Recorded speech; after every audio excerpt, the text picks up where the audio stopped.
Hello दोस्तों, मैं हूं Monish Joshi and welcome to the chat card. आज के जो हमारे गेस्ट हैं वो है चार्टर्ड अकाउंटेंट एंड राष्ट्रीय स्वयं सेवक संघ के स्वयं सेवक श्री अमरनाथ शर्मा सर। अमरनाथ जी शर्मा सर, आपका हमारे पॉडकास्ट में हार्दिक स्वागत है सर। धन्यवाद। कैसे हैं सर आप? बहुत अच्छा। सबसे पहले जय श्री राम। जय श्री राम। सर, आज आरएसएस पे बहुत ही बड़ा डिस्कशन होगा आपके साथ। आप मुंबई के प्रेसिडेंट हैं आरएसएस के, राइट? नहीं, मैं आरएसएस का स्वयं सेवक हूँ। ओके। और इस समय आरएसएस की मेरे पर कोई जवाबदारी नहीं है। ओके सर, आरएसएस को तकरीबन 100 साल हो जाएंगे नेक्स्ट ईयर 27 सितंबर को।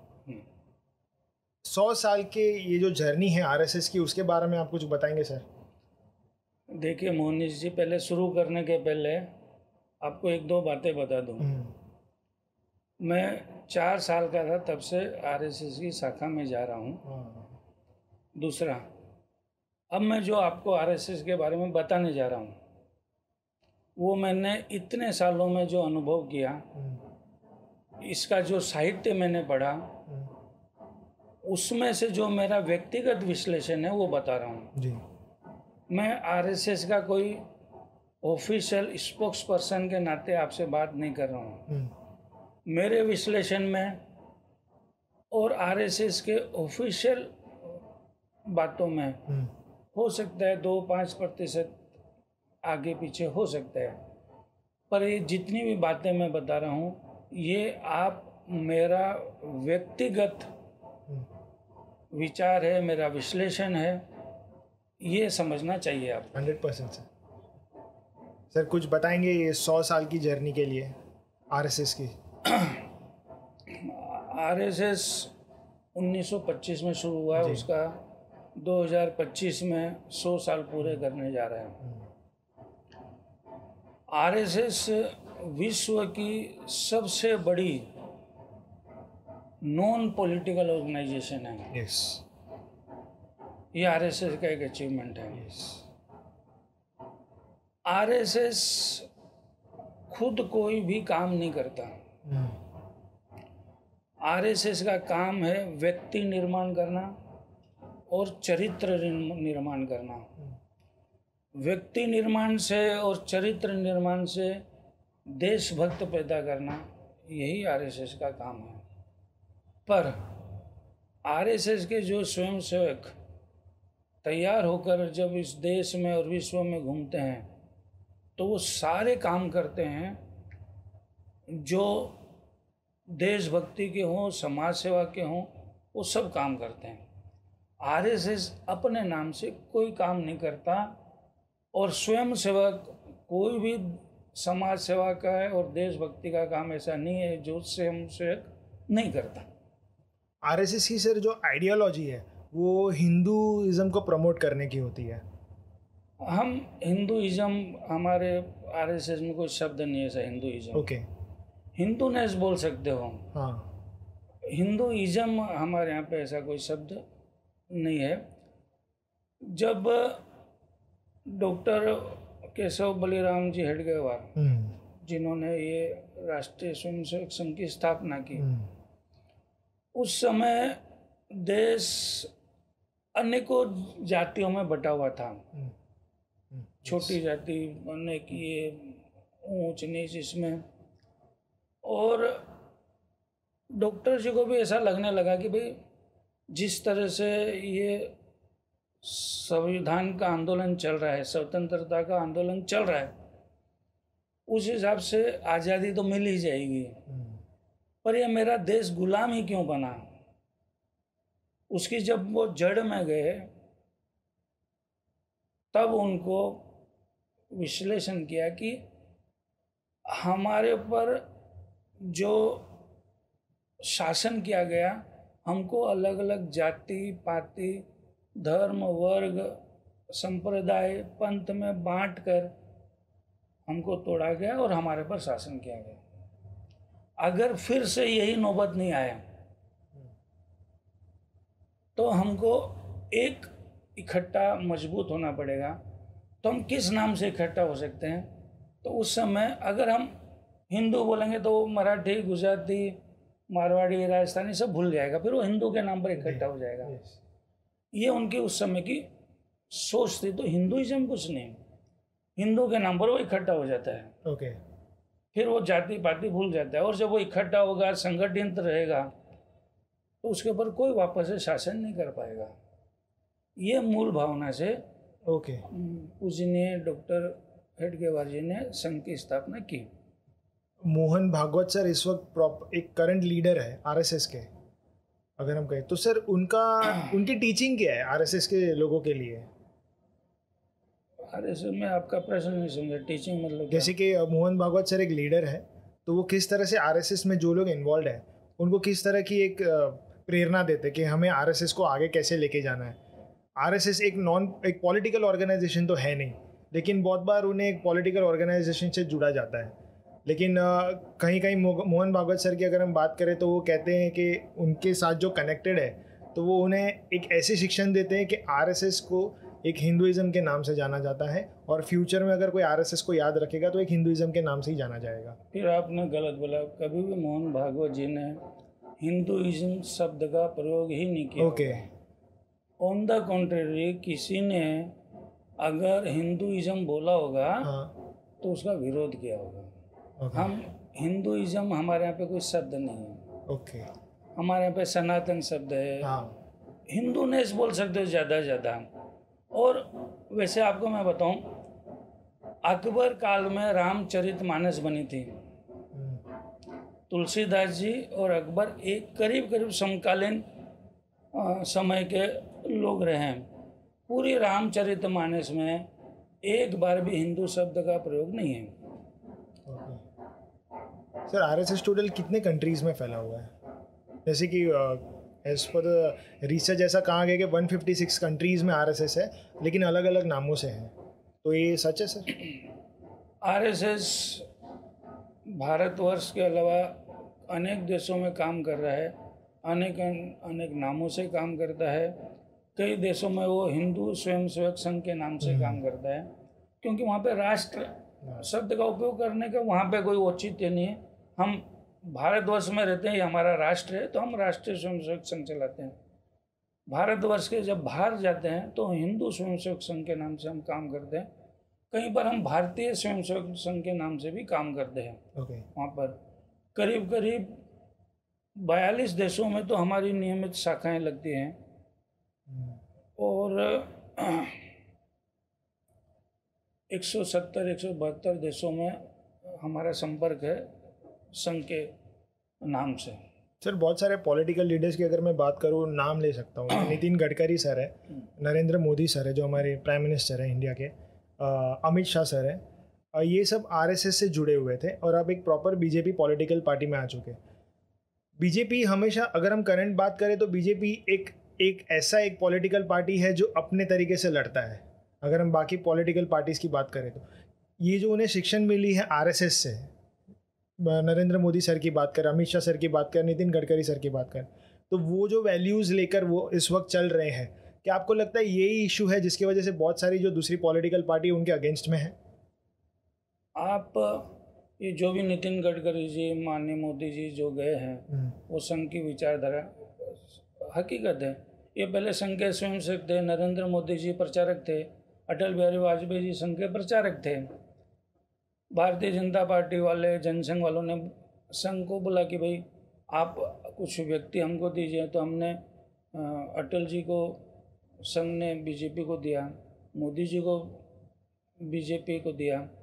बीजेपी एक स्वतंत्र संस्था है, वो अपने स्वतंत्र निर्णय लेती है। आरएसएस का उसमें कोई भी दखल अंदाजी नहीं रहती है। केवल वो जो आरएसएस के विचार हैं, उन विचारों पर वो बीजेपी काम कर रही है, हम इसलिए उसका समर्थन करते हैं। सर तो जो एक संस्था है, अगर मैं संघ वर्ड यूज़ करूँगा, जैसे कि राष्ट्रीय स्वयंसेवक संघ कहा गया आरएसएस को, वैसे एक संघ की बात करूँ तो बजरंग दल भी एक संघ है, if I am not wrong. Bajrang Dal विश्व हिंदू परिषद की एक संस्था है। ओके। विश्व हिंदू परिषद में भी संघ से गए हुए लोग विश्व हिंदू परिषद में, क्योंकि विश्व हिंदू परिषद की बहुत सारी विचारधाराएं संघ की विचारधाराओं से मिलती है और संघ उसको समर्थन करता है। जैसे विश्व हिंदू परिषद ने राम जन्मभूमि आंदोलन चलाया, हाँ, बजरंग दल उसकी एक युवा विंग है। ओके, विश्व हिंदू परिषद की एक युवा विंग है बजरंग दल। उन्होंने ये पूरा अभियान चलाया और ये संघ ने उसको समर्थन किया, और जिन जिन संस्थाओं ने भी समर्थन किया वो विश्व हिंदू परिषद का समर्थन किया उन्होंने। आज जो भी है वो विश्व हिंदू परिषद ने जब चलाया था, जब ये अभियान कई सालों से 89 में शिला पूजन की, 90 में पहली कार सभा, 91 में राम ज्योति यात्रा, 92 में दूसरी कार सभा, ये सब विश्व हिंदू परिषद के नेतृत्व में चली है सब। सर आरएसएस और बीजेपी को हमेशा कनेक्टेड किया गया है कि RSS is a BJP party, BJP एक आरएसएस है। तो इसमें जो डिफरेंस है वो जैसे कि हम कहें कि अलग अलग है। जैसे आरएसएस एक नॉन प्रॉफिट ऑर्गेनाइजेशन है, लेकिन बीजेपी से कितनी कनेक्टेड है आरएसएस? बीजेपी भी नॉन प्रॉफिट ऑर्गेनाइजेशन है, इट्स पॉलिटिकल पार्टी नहीं है। पॉलिटिकल ऑर्गेनाइजेशन अलग होता है, नॉन प्रॉफिट मेकिंग ऑर्गेनाइजेशन आपने बोला। हाँ, तो RSS non profit making organisation है, तो बीजेपी भी नॉन प्रॉफिट मेकिंग ऑर्गेनाइजेशन है, एक बात। दूसरा, बीजेपी आरएसएस दोनों स्वतंत्र संस्थाएं हैं, दोनों एक नहीं है। केवल बीजेपी आरएसएस की कुछ विचारधाराएं या बहुत सारी विचारधाराओं को समर्थन देती है, तो हम इसलिए उन विचारधाराओं के कारण हम बीजेपी को समर्थन देते हैं। अगर वो संघ के कुछ विचारधाराओं को नहीं मानेंगे तो हम उन चीज़ों पे हम उनका समर्थन नहीं करेंगे। ओके सर, आपको टोटल कितने साल हो चुके आरएसएस में? मैं जब 4 साल का था। अब आपकी एज क्या है? 62 साल है। तो इतनी बड़ी जर्नी आपकी रही है आरएसएस में, आपने क्या क्या, आपका पार्टिसिपेशन कितना रहा है? मेरा तो जो लंका में जब राम जी चढ़ाई कर रहे थे तो गिलहरी का जो पार्टिसिपेशन था वो बोल सकते हैं। नहीं कुछ सर बताएंगे? इतनी बड़ी संस्था है, उसमें मेरा पार्टिसिपेशन कहाँ आपको दिखाई देगा? नहीं फिर भी कुछ सर शेयर करेंगे, मेमोरीज तो रहेगी आपकी भी कुछ। नहीं, मैं तो जो कुछ हूँ आज आरएसएस के कारण हूँ। ओके, जो मेरे में प्लस दिख रहा है, हाँ, वो आरएसएस के कारण है। सर बीजेपी इसलिए सक्सेसफुल है क्योंकि उसमें जो लीडर्स है वो आरएसएस से जुड़े थे पहले, ये एक रीज़न हो सकता है कि बीजेपी आज सक्सेसफुल पार्टी है? देखिए, भारतीय जनता पार्टी के केवल 2 मेंबर ऑफ पार्लियामेंट थे 84 के इलेक्शन में। ओके, 2 से 300 पार पहुंचे हैं और अभी 400 पार का उनका नारा है। Oh yes. तो भारतीय जनता पार्टी आरएसएस के बलबूते पे नहीं, ओके, उन्होंने संघर्ष किया है। ये अलग बात है कि जो आरएसएस की कई विचारधाराएं थी, कई जो आरएसएस चाहता था वो भारतीय जनता पार्टी की भी विचारधारा थी, और इसलिए स्वाभाविक तौर पर ज़्यादा से ज़्यादा स्वयंसेवकों ने भारतीय जनता पार्टी को भी समर्थन किया।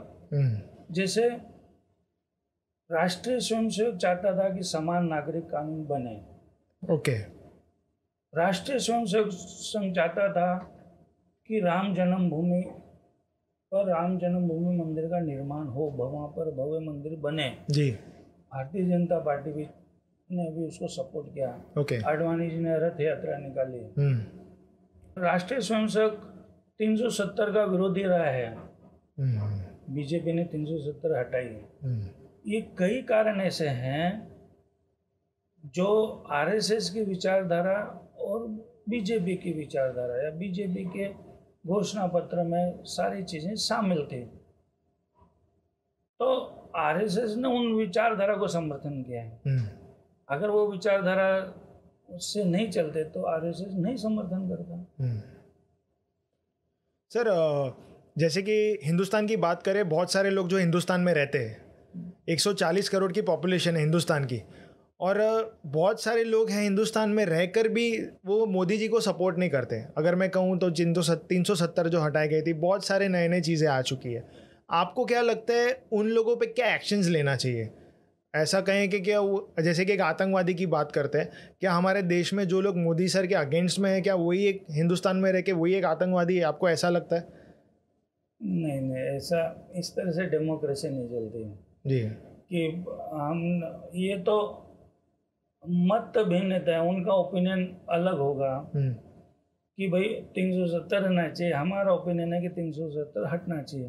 हमारे पास में हटाने के लिए और क्यों हटना चाहिए उसके कई कारण हैं। उनके पास में क्यों नहीं हटना चाहिए उसके कारण है।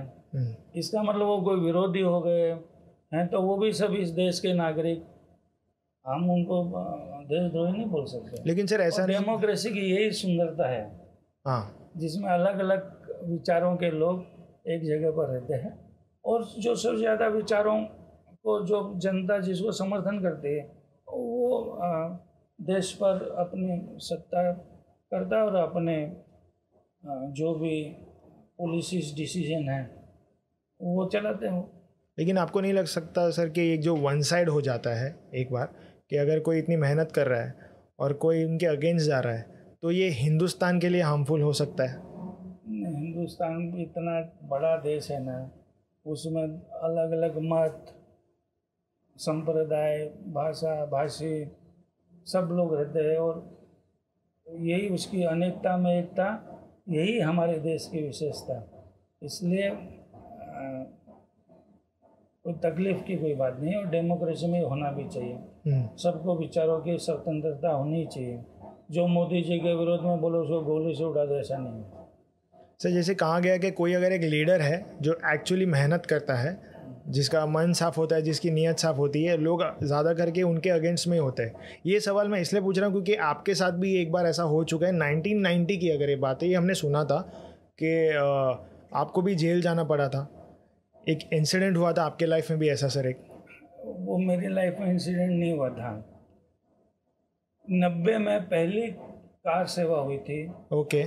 और उस समय उत्तर प्रदेश में मुलायम सिंह की सरकार थी। ओके। और पूरे देश भर से लाखों कार सेवक उस कार सेवा में गए थे।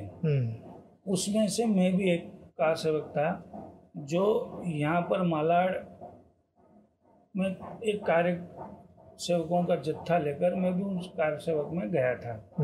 और हमारे उस पूरे जत्थे को, जिसमें मैं भी शामिल था, सेंट्रल जेल नैनी में हमको अरेस्ट करके रखा गया था 17 दिन तक। उस समय कल्याण सिंह जी भी सेंट्रल जेल नैनी में थे और एक हमारे प्रांत प्रचारक उधर के यूपी के थे, वो भी सेंट्रल जेल में हमारे साथ में थे। हमको त्रिवेणी संगम पर गिरफ्तार किया और सेंट्रल जेल नैनी में ले गए। 13 या 17 दिन हम पूरी हमारी टीम वहाँ पर थी। तो वो एक पॉलिटिकल अरेस्ट थी। मुलायम सिंह ने हजारों लोगों को अरेस्ट किया था, उसमें भी एक था। सर आपको हिंदुस्तान का फ्यूचर क्या लगता है? अरे बहुत ब्राइट है। हिंदुस्तान एक ज़माने में विश्व गुरु था और फिर विश्व गुरु बनने जा रहा है। सर इस वक्त सनातनी धर्म बहुत प्रमोट हो रहा है, अगर हम कहें तो ज़ोर शोर से प्रमोट हो रहा है। कहीं ना कहीं बहुत सारे लोग हैं जो इनके अगेंस्ट में बहुत बात कर रहे हैं। इस चीज़ के लिए आप क्या कहना चाहेंगे सर? देखो, इसके अगेंस्ट में कोई बात कर रहा होगा ना, एक तो सनातनी धर्म नहीं, सनातन का अर्थ होता है जिसका आदि का पता नहीं, जिसका अंत का पता नहीं। इसका प्लेन डिक्शनरी मीनिंग ये है सनातन का। ओके। तो हम उस सनातन को मानने वाले लोग हैं। अब इसमें क्या गलत है? कोई बता सकता है कि कहाँ से हम शुरू हुए और कहाँ पे खत्म होंगे? ये सनातन सतत चलने वाली चीज है, इसलिए सनातन है। Sir how many schools are being run by RSS? देखिए, मैंने आपको शुरू में बताया, आरएसएस खुद कुछ भी काम नहीं करता है। ओके। आरएसएस केवल व्यक्ति निर्माण और चरित्र निर्माण का कार्य करता है। देशभक्त पैदा करने का काम आरएसएस करता है। और ये देशभक्त स्वयंसेवक लाखों स्कूल, हजारों पाठशालाएं, हॉस्पिटल्स, वो अपने उस संस्कारों के कारण चलाते हैं। सर अभी अगर हम एक डिस्कशन करें राम मंदिर के ऊपर, जो इस वक्त उद्घाटन हुआ है, सर कांग्रेस पार्टी ने 24 लॉयर्स रखे थे अगेंस्ट में राम मंदिर के, उसके बारे में आप क्या कहेंगे सर? ये गलत था, सही था, और ऐसा क्यों था? देखिए, इतिहास गवाह है कि जब मुगल यहाँ पर आए, उन्होंने अपनी भारतवर्ष की अस्मिता पर उन्होंने बड़े अत्याचार किए। उन्होंने यहाँ पर मंदिर तोड़े, वहाँ पर अपनी मस्जिद, क्योंकि वो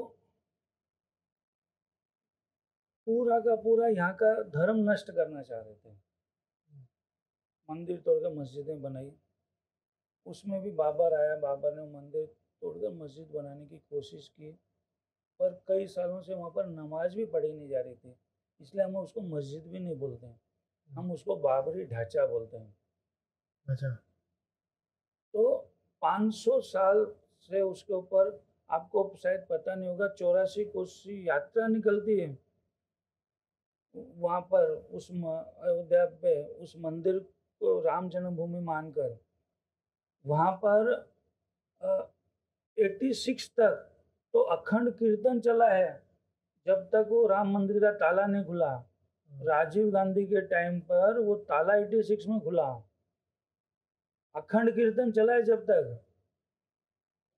और उसके बाद में 89 की पहली शिला पूजन, पहला कार्यक्रम, 90 की पहली कार सेवा, 91 में राम ज्योत यात्रा, 92 में दूसरी कार सेवा। इतना संघर्ष करने के बाद, पॉलिटिकल संघर्ष करने के बाद, न्यायिक प्रक्रिया में पूरा होने के बाद, और जब आज राम जन्मभूमि का भव्य मंदिर देखने को पूरे संसार को मिल रहे हैं। Colonial period, RSS collaborated with British Raj and played no role in Indian independence movement. इसके बारे में आप क्या कहेंगे? देखिए, पता नहीं ये कहाँ से लोगों को गलतफहमी पैदा हो गई है कि आरएसएस ने स्वतंत्रता संग्राम में भाग ही नहीं लिया, जबकि सत्यता इससे परे है। डॉक्टर हेडगेवार जी ने खुद, जब सत्याग्रह शुरू हुआ स्वतंत्रता संग्राम का, तो उन्होंने संघ चालक पद से इस्तीफा देकर सत्याग्रह में भाग लिया।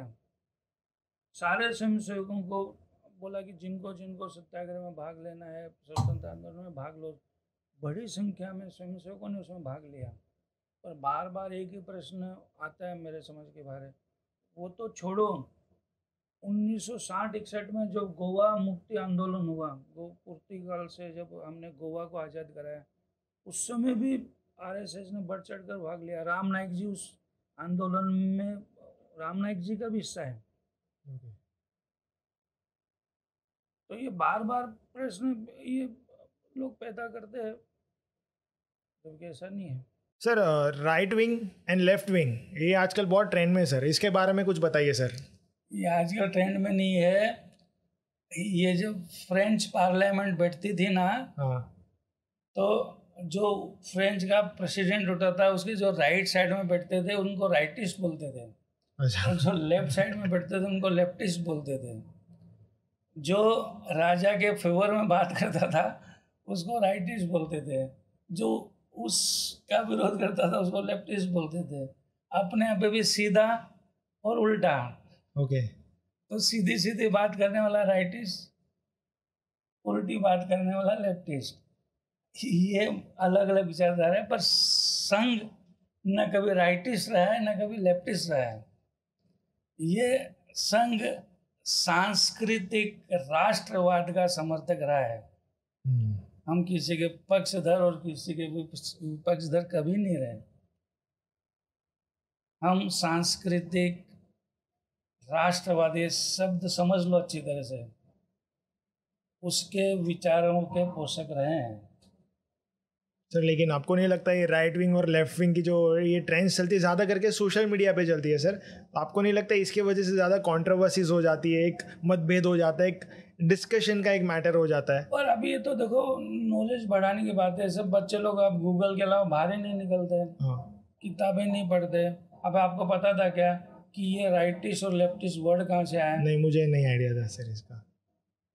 फ्रेंच के पार्लियामेंट में राइट में बैठने वाले को राइटिस्ट बोला गया, लेफ्ट में अपने आप में वामपंथी बोलते हैं, कम्युनिस्ट को वामपंथी बोलते हैं। वामपंथी विचारधारा का मतलब एक ये भी एक लोगों का धारणा है कि जो मूर्ति पूजक है, जो धर्म के नाम पर सत्ता चलाने वाले, वो राइटिस्ट हैं। जो मूर्ति पूजक नहीं है, धर्म के नाम पे धर्म को पॉलिटिक्स में नहीं लाते हैं, वो लेफ्टिस्ट है। एक इस ढंग से भी राइटिस्ट और लेफ्टिस्ट का नाम लिया जाता है। अब इस ढंग से भी लिया जाता है। अभी आपको पूछें कि आप आपके पिताजी के राइट हैंड है या लेफ्ट हैंड है, मतलब राइट हैंड एक ज़्यादा ताकतवर बात हो गई। सर लेकिन अभी अगर मैं एजुकेशन सिस्टम पे एक सवाल पूछना चाहता हूँ, जैसे कि अब जनरेशन चेंज होता है, डे बाय डे सब नए नए चीज़ें आती है। आपको लगता है कि अब के जनरेशन में, जो अपकमिंग जनरेशन में, एजुकेशन सिस्टम्स में संस्कृत सब्जेक्ट जो एक मैंडेटरी होना चाहिए? देखिए, पहले आपको मैं ये प्रश्न का उत्तर के थोड़ा सा बैकग्राउंड में आपको बताता हूँ। हाँ जी, अपने प्लीज़। देश में किस तरह से एक षड्यंत्र रचा गया और आज हम जाने अनजाने में हाँ। सब के सब उस षड्यंत्र का हिस्सा हैं। करीब करीब मतलब ये सब इतिहास के पन्नों में और सब में लिखा हुआ है और पब्लिक डोमेन पे जो मैं आपको बताने जा रहा हूँ। 5 फरवरी 1835 को लॉर्ड मैकाले का दिया गया ब्रिटिश पार्लियामेंट में ये भाषण है। ओके। वो बोलता है कि मैं पूरे हिंदुस्तान को जोग्राफिकल पूरा घूम लिया मैंने, उत्तर से दक्षिण, पूर्व से पश्चिम, पूरा हिंदुस्तान मैंने घूम लिया। मुझे एक भी भिखारी नहीं मिला, मुझे एक भी अनपढ़ नहीं मिला, और उनके चरित्र मूल्य इतने ऊंचे हैं कि उनके ऊपर कोई राज्य कर भी नहीं सकता। जब तक हमको ये नहीं बताएंगे उनको कि आपकी शिक्षा प्रणाली इंफीरियर है और ये अंग्रेजी शिक्षा प्रणाली सुपीरियर है, जब तक हम उनके दिलो दिमाग में ये बात घुसा नहीं देंगे, जब तक हम उस पर राज नहीं कर सकते। और ये जो आज जितनी भी एजुकेशन जो चली है वो लॉर्ड मैकाले की बनी हुई जो विचारधारा और जो उसकी पॉलिसीज थी लॉर्ड मैकाले की, उसी को सब लोगों ने आगे लेकर गए। अब उसने इतना जड़ जमा चुका है कि अब इसको आमूल चूल परिवर्तन करने में भी समय जाएगा। मतलब इतना अब आसान नहीं रहा है। लोगों को ये गलतफहमी है कि अंग्रेजी में पढ़कर ही लोग विकसित देश बन जाते हैं या विकास का रास्ता केवल अंग्रेजी में पढ़कर ही हो सकता है। कितनी भ्रांतियाँ हैं। फ्रांस में जाओगे फ्रेंच भाषा में वहाँ पर है, इंग्लिश कितनी, चाइना में चाइनीज भाषा है, जापानीज में जापानीज भाषा। जब तक आप अपनी मातृभाषा में बच्चे को नहीं पढ़ाओगे तो दो चीज़ों को नुकसान कर रहे हो। एक तो उसको समान अवसर नहीं मिलता है। अब वो गरीब बच्चा है, उसको अंग्रेजी नहीं पढ़ना, अंग्रेजी माध्यम में नहीं जा सकता है, पढ़ाई महंगी है, तो उसको जो अवसर मिलना चाहिए वो नहीं मिल रहा है। दूसरा, जो अपनी भाषा में सहज समझ सकता है वो पहले तो अंग्रेजी का अर्थ समझेगा और फिर उसको अपनी भाषा में मन में बोलेगा। कितना कठिन है। इसलिए ये पूरी जो आज जो देश जो चला है लॉर्ड मैकाले की जो एजुकेशन व्यवस्था पे, उसको आमूलचूल परिवर्तन करने की जरूरत है, नहीं तो विकास की गति और धीमी होगी। और अब रहा आपके संस्कृत का सवाल, संस्कृत एक ऐसी भाषा है जो चाणक्य के टाइम तक समय तक पूरे देश भर में बोली जाती थी, एक ही भाषा थी। मेरे को ध्यान में है 1984 के टाइम मैगजीन में छपा है। ओके। 1984 का जो टाइम मैगजीन विश्व की सबसे ज़्यादा बिकने वाली एक मैगजीन है, टाइम मैगजीन। Okay sir. हाँ। टाइम मैगजीन में उस समय 84 में छपा था कि कंप्यूटर को जो मोस्ट एक्सेप्टेबल लैंग्वेज है वो है संस्कृत। संस्कृत। आप देखो, ये तो सालों साल से राम त्रेता युग में भी थी, द्वापर में भी थी, संस्कृत थी सब में, राम जी के टाइम पे भी थी, कृष्ण जी के टाइम पे भी थी। उसका न ग्रामर चेंज हुआ है, उसका न कुछ भाषा में कोई अंतर है, न उनकी मात्राओं में कोई फर्क है। जो पहले था वो आज भी वैसा ही है, हजारों साल से। इसलिए जो कंप्यूटर में इनपुट आएगा, अगर संस्कृत भाषा से इनपुट जाएगा तो मोस्ट करेक्ट आंसर निकलेगा उसमें। इसलिए संस्कृत को तो आज नहीं तो कल लाना ही पड़ेगा आपको। क्योंकि सर ऐसा है कि हिंदुस्तान में अगर हम बात करें संस्कृत की तो, लेकिन विदेश के लोगों ने संस्कृत को एक्सेप्ट किया है। और विदेश के लोग जो बड़े बड़े बिजनेसमैन हैं, जो साइंटिस्ट हैं, उन्होंने कहा है कि हमें जो भगवत गीता से जो सीख मिलती है, अगर हम कहीं पर फंसते हैं, कहाँ पे हमें कोई क्लू नहीं मिलता, तो एक भगवत गीता हमारे लिए एक रास्ता होता है।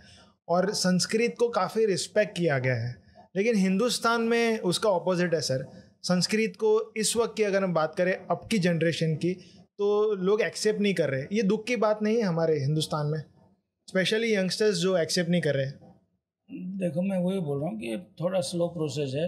विदेशों में, बहुत सारे देशों में अब संस्कृत को महत्व देना शुरू कर दिए। हाँ, वहाँ पे पढ़ाई करना चालू कर दी है। हाँ, और जो अवसाद फैल रहा है पूरे संसार में, जिसको हम डिप्रेशन बोलते हैं, हाँ, उसका इलाज केवल आपको गीता और रामायण में ही मिलेगा। अगर आदमी गीता पढ़ेगा, उसको आत्मसात करेगा, तो अवसाद में नहीं जाएगा।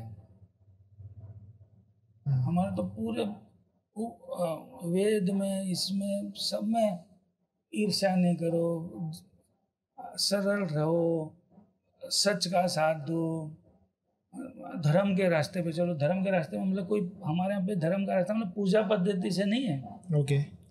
जो सही मार्ग है उस पर चलो, झूठ मत बोलो, हत्या मत करो, नारी का सम्मान करो, कमजोरों को आप उभारो। मतलब ये धर्म के रास्ते पे जो चलेगा, ये हमारी शिक्षा है। और इसलिए यहाँ पर अवसाद कम होते हैं। डिप्रेशन, ये अब यहाँ पर 80% यूरोप में लोग डिप्रेशन के मरीज हैं। वहाँ पे साइकेट्रिस्ट की दुकानदारी ज़्यादा चलती है। और यहाँ पे आज भी लाखों लोगों को डिप्रेशन का अवेयरनेस नहीं है, क्योंकि ब्लड में वो सिखाया जा रहा है। ब्लड में गीता, रामायण, भागवत माँ बच्चों को सिखाती है।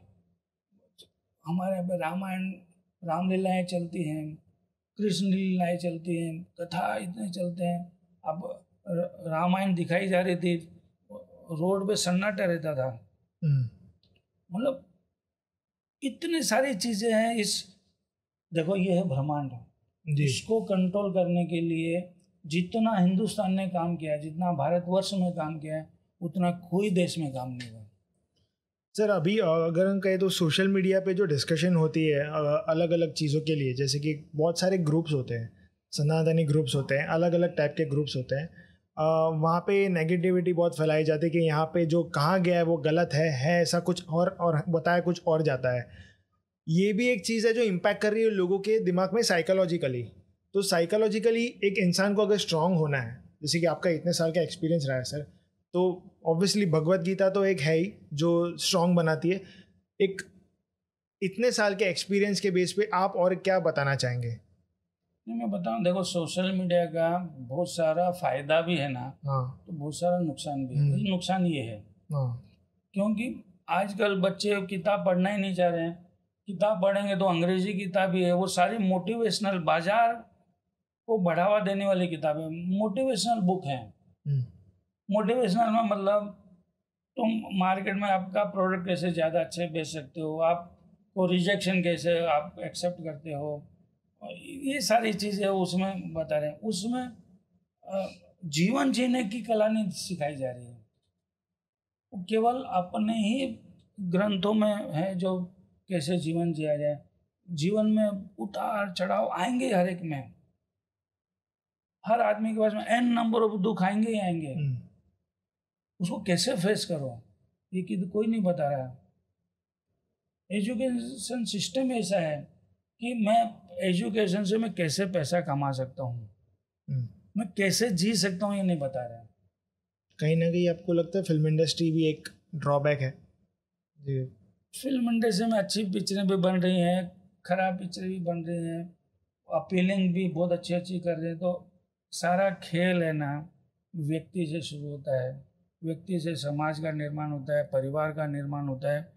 हम परिवार में हमारे बच्चों को कैसी शिक्षा दे रहे हैं। मैं खुद किताब नहीं पढ़ूँ और मेरे बच्चों को बोलो किताब पढ़ो, मैं बोलूँ कि सोशल मीडिया पे अच्छी चीज़ें देखो और मैं सोशल मीडिया में मैं ही खराब चीज़ें भी देख रहा हूँ, तो मैं कैसे, मेरे अगर कथनी करने में फ़र्क होगा तो मेरा बच्चा मेरी बात कैसे सुनेगा। अब मेरे घर में हम, आपको पता है हर गांव में उस जमाने में जब मैं लोड में कले कर गया, हर गांव एक मंदिर से जुड़ा रहता था, हर मंदिर एक स्कूल से जुड़ा रहता है। इसलिए वहाँ पे 100% शिक्षित लोग थे उस समय। और ये जो शिक्षा प्रणाली से आई कि आज इतने अशिक्षित पैदा हो गए, इतनी महंगी शिक्षा हो गई, सब का सब खेल पैसे के ऊपर ही जाकर ख़त्म हो रहा है। इसलिए बच्चों में डेयरिंग खत्म हो गई। अब उद्यमी लोग कहाँ पैदा हो रहे हैं? आज व्यवसायी लोग पैदा नहीं हो रहे हैं। अच्छे अच्छे व्यवसायी घराने में बच्चे बोलते हैं तुमने क्या किया 40-50 साल में। मैं अभी एक मेरा पैकेज होएगा, मैं 2-4 साल 5 साल में तो फ्लैट खरीद लूँगा। तुमने 40 साल में तो फ्लैट भी नहीं, तो मैं क्यों बिजनेस में हूँ? अरे वो बिजनेस में आता है 50-60-70 लोगों को रोजगार दे रहा है, वो उद्यमी है। वो उद्यमपना जवानों में से गायब हो रहा है ना। जब तक आप मैदान में नहीं खेलोगे, हारोगे नहीं, जीतोगे नहीं, गिरोगे नहीं, उठोगे नहीं, तो एक्चुअल जीवन में जब थोड़े भी गिरोगे तो डिप्रेशन में जाओगे ही। यहाँ तो मैदान में हमको कबड्डी खेलते समय गिर गए, उठ गए, भागते समय दीवारों से कूद गए, लग गई, फिर झाड़ के उठ गए, तो उठना, गिरना, हारना, जीतना वो खेल के मैदान में सिखा देते थे। अब तो खेल के मैदान ही गायब है। और इसलिए वो बच्चे जरा भी गिर गए तो रोने लगेंगे, थोड़ा भी हार गए। अरे मैंने पेपर में 90% लड़की को आया और उसने आत्महत्या कर ली। बताओ। कहीं ना कहीं उसका रीज़न एक्सपेक्टेशन भी हो सकता है सर। मैं बता रहा हूँ कि हम जब जो शिक्षा देनी चाहिए वो शिक्षा नहीं दे रहे हैं। सारा खेल ही कंपटीशन का हो गया है कि उसके बच्चों को पहला रैंक आया, मेरे बच्चों को नहीं आया। और 10वीं क्लास का बच्चा, 12वीं क्लास का बच्चा अंदर बैठा है और माँ बाप बाहर 3 घंटा क्या कर रहे हैं? कितना पैम्परिंग, क्या जरूरत है? क्यों उसको इतना दिमाग में भर दिया कि तेरे को पहला रैंक लाना है, दूसरा रैंक लाना है? तो थोड़ा आउट ऑफ द एक सब्जेक्ट एक बात कर रहा हूँ मैं, फिर से एक हिंदुइज्म की एक बात कर रहा हूँ। जैसे कि बहुत सारे स्पिरिचुअल लीडर्स होते हैं, मैं नाम नहीं ले सकता उनका, लेकिन एक फेमस हो चुके थे, लेकिन उनके बाद जैसे कि एक बैकग्राउंड होता है, जब एक जांच होती है तो उसमें उनके बारे में बहुत सारी चीज़ें बाहर निकलती है। कहीं ना कहीं ये चीज़ भी होती है कि जिसके वजह से हिंदुइज्म का नाम खराब हो रहा है। तो आपको क्या लगता है ये भी एक कोई एक पार्ट होता है हिंदुइज्म का नाम खराब करने का, या फिर एक इंटरनल एक बात होती है? इसके बारे में क्या कहेंगे आप? देखो, कोई भी व्यक्ति भगवान नहीं होता है। हाँ। अगर हिंदू संत महात्मा कोई गलत लाइन पे गए तो आपका कहने का मतलब ये है कि केवल हिंदू संत महात्मा ही गलत लाइन पे गए? वो पादरी या कोई वो गलत लाइन पे आपने कोई सुना नहीं किसी के बारे में? नहीं है सर। तो फिर हिंदू इसके कारण वो, ये बहुत ही व्यक्तिगत विषय है। लाखों ऋषि मुनि हैं, उसमें 2-4 ऋषि मुनि हो सकता है गलत लाइन पे भी चले गए होंगे, क्योंकि वो भगवान नहीं है। केवल भगवान ही गलती नहीं करता है, मनुष्य है तो वो गलती करेगा।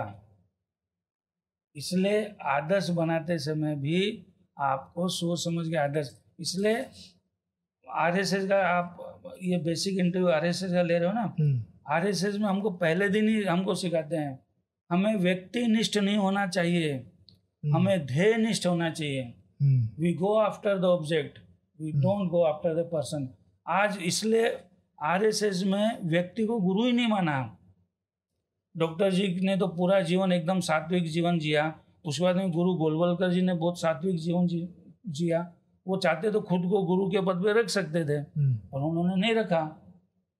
बोला गुरु आदमी होता है और आदमी में कभी भी कोई भी कमी आ सकती है, इसलिए भगवा ध्वज को एक प्रतीकात्मक रूप से उसको गुरु माना, और हर साल गुरु पूजन के दिन भगवा ध्वज की हम पूजन करते हैं। सर आरएसएस को नेक्स्ट ईयर 100 साल ख़त्म हो गए, तो क्या एक नया एक प्लानिंग है कुछ आरएसएस का फॉर फ्यूचर, या फिर किस तरह से इसका सेलिब्रेशन होने वाला है सर? सेलिब्रेशन आरएसएस में ऐसा सेलिब्रेशन का विषय नहीं। आरएसएस तो ज़्यादा से ज़्यादा समाज सेवक देशभक्त पैदा हो।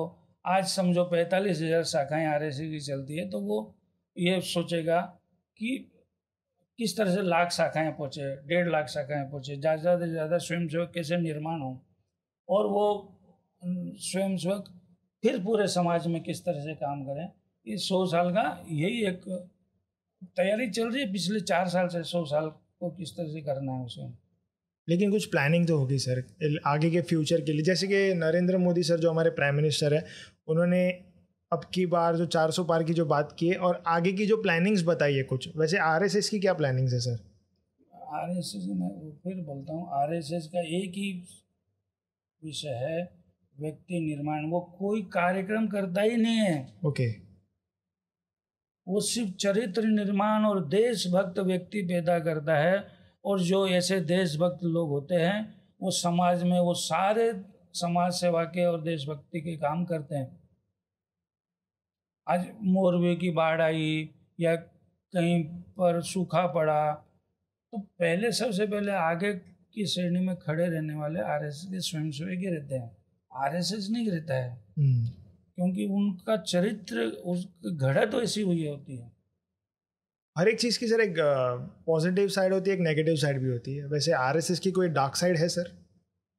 हम बोले ना कि आरएसएस का जिस ढंग से शुरुआत हुई, उन्होंने उसके पीछे कुछ सोचा ही नहीं। अगर वो इसको व्यक्तिनिष्ठ कर देते हैं तो डार्क साइड हो जाती है, फिर आप उस व्यक्ति को देखते हैं। उन्होंने पहले दिन से बोला कि आप ध्येयनिष्ठ बनो। अगर मैं इस ये ध्येय है, ध्येय क्या है? राष्ट्रभक्ति, सांस्कृतिक राष्ट्रवाद, अनेकता में एकता, समरसता, ये हमारे सारे ध्येय हैं। इस ध्येय से अगर कोई विपरीत चलता है तो उसको हटा दो उसको। सर बजरंग दल की बात करें, आरएसएस की बात करें, तो हिंदू महासभा के बारे में आप क्या बताएंगे? जैसे मैंने शुरुआत में आपको बताया कि आरएसएस विश्व की सबसे बड़ी नॉन पॉलिटिकल ऑर्गेनाइजेशन है। आरएसएस खुद कोई काम नहीं करता है, स्वयंसेवक निर्माण करने का काम आरएसएस करता है। चरित्र निर्माण करना, देशभक्त स्वयंसेवक पैदा करना, ये आरएसएस का काम है। अभी जो स्वयंसेवक निर्माण किए, जो देशभक्त पैदा किए, अब उनकी ताकत मैं आपको बताता हूँ। विश्व की सबसे बड़ी विद्यार्थी विंग है अखिल भारतीय विद्यार्थी परिषद, जो आरएसएस के विचारधाराओं पर काम करती है। ओके। विश्व की सबसे बड़ी मजदूर संस्था है अखिल भारतीय मजदूर संघ, ओके, जो आरएसएस की विचारधाराओं के अनुकूल काम करती है, जिसमें आरएसएस के कई स्वयंसेवक उन्होंने मांग कर लिए हैं। उनके कई पदाधिकारी आरएसएस के हैं, और जो मैं संस्थाएं बताने जा रहा हूँ उसके भी कई पदाधिकारी आरएसएस से ही गए हुए हैं। वनवासी क्षेत्र में काम करने वाली विश्व की सबसे बड़ी संस्था अखिल भारतीय वनवासी परिषद, धार्मिक क्षेत्र में काम करने वाली सबसे बड़ी संस्था विश्व हिंदू परिषद और बजरंग दल, किसानों के क्षेत्र में काम करने वाली संस्था अखिल भारतीय किसान परिषद, इतिहास संकलन समिति, ऐसे अनेकों संस्थाएं जो स्वयंसेवक के माध्यम से चलाई जाती है। भारतीय जनता पार्टी में भी अटल बिहारी वाजपेयी आरएसएस के प्रचारक थे जो गए, नरेंद्र मोदी जी भी आरएसएस के ही प्रचारक थे जो भारतीय जनता पार्टी ने आरएसएस से मांग कर लिए। स्वामी विवेकानंद केंद्र जो कन्याकुमारी में आप देख रहे हो, श्री एकनाथ जी रानडे द्वारा, वो भी आरएसएस के प्रचारक ही थे। तो आरएसएस ने पूरे देश भर में अनेक संस्थाओं में अपने प्रचारक दिए हैं, अपने स्वयंसेवक दिए हैं, और वो अपने अपने क्षेत्र की, विश्व की सबसे बड़ी संस्थाओं में से गिनी जाती हैं। आप एक और पूछ रहे थे ना कि स्वयंसेवक क्या क्या करता है, आपको मैं 2 उदाहरण और देता हूँ। 62 की चाइना वार हुई, 65 की फिर पाकिस्तान से वार हुई, 66 में एक ऐसा समय आया कि नेहरू जी ने खुद माननीय गोलवलकर जी को बोला कि आप भी 26 जनवरी के परेड में अपने स्वयंसेवकों को उतारो। तो 1966 जनवरी में आरएसएस के लोग अपनी सेना के साथ में उन्होंने भी परेड किया, करीबन 3000 स्वयंसेवकों ने परेड में भाग लिया था।